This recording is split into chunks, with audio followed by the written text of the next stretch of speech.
So hip joint mobility and total hip replacements, okay? Think about how much you really challenge that hip capsule in your life.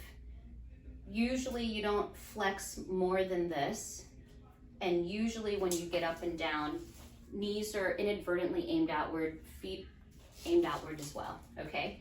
So your ball and socket, the ball that's in here, it's steadily losing the space because your hip joint capsule is not getting stretched enough with not challenging it in your everyday life. And so it needs space to have room to rotate and translate to do all the hip motions that you need, so you get isolated motion here and you're not grabbing it from your back or your knees or wherever. So here are some things that are worthwhile to incorporate into your life.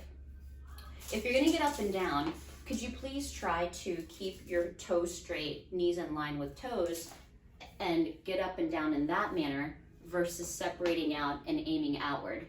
And that way, this is only bending with external rotation. You can at least incorporate some internal rotation and legs together to challenge your hip joint capsule to make sure you maintain some sort of space, okay?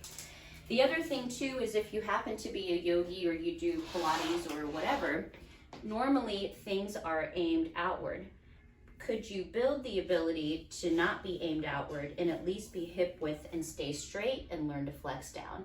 And that principle is true for if you squat or do deadlifts. Could you not always do it this way, but could you be hip width and make sure that you learn to do a squat this way, deadlift this way? And the great thing about that is you'll feel a different stretch in your posterior hip capsule, kind of parallel to your booty crack, which is great. Because again, we're always trying to get space so you can have maximum translation rotation within the joint.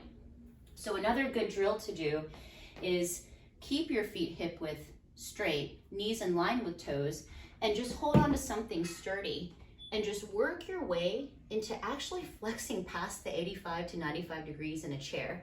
Actually use your full hip capsule and learn to get down here. And then maybe when you finally do, you can pull forward and then have some good stretch in that capsule.